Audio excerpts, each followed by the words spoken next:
Most of the pain we feel isn't because of others, but it's self-inflicted.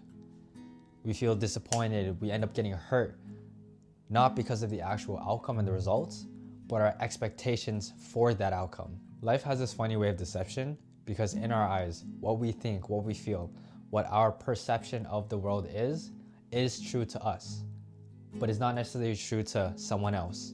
But not everyone is us, and in fact, everyone is different. And that's what makes it so unique, so interesting, but yet so confusing. The reason for our disappointment, the reason we aren't content sometimes in our lives is to be blamed on ourselves. And no, I'm not saying that every bad thing, every, let's say, extreme case scenarios that may have happened where you had no control over is our fault.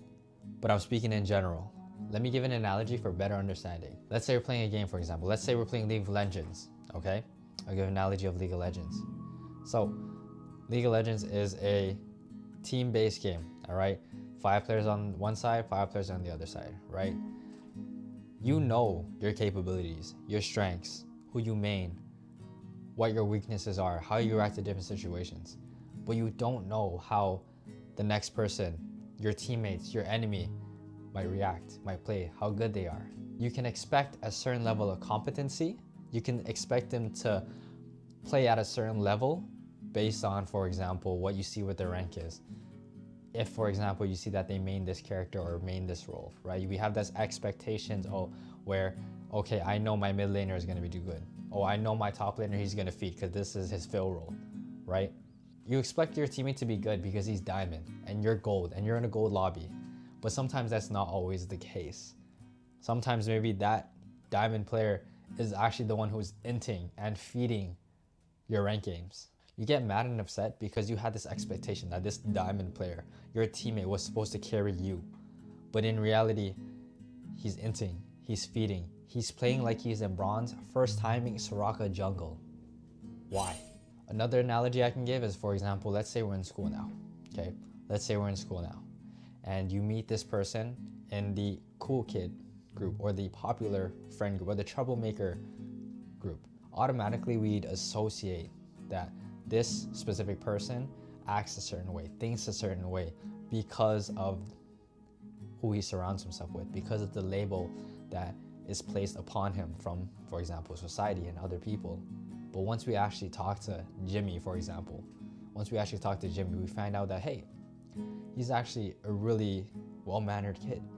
He is really well-respected, and he is not like all the other troublemakers or what you would deem as the labeled person would be like. Everything in life is expectations. In this day and age, our parents expect us to graduate, get married, have a kid, start a family, move out by 25. But we all know the world has changed, and that is not necessarily the case anymore.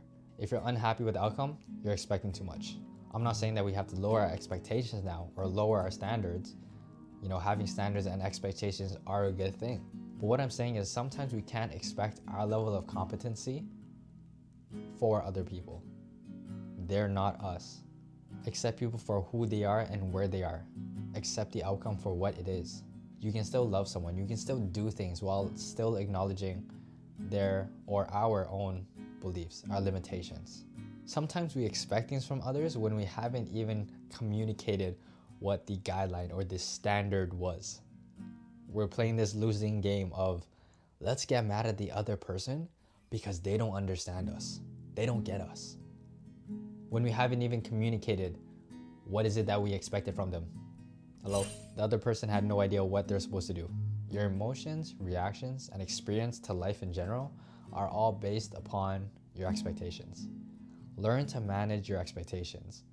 Learn to accept things, accept people for who they are, what the outcome is. And I guarantee you that you'll start living a way more happier and content life. Peace starts the moment you stop expecting you from other people who aren't built to carry your heart and soul. And with that, my friends, that is all I have to say for today. Once again, learning how to manage your expectations will give you a better control of managing your life. And if this video has resonated with you, be sure to like, subscribe, or comment, whatever you want to do.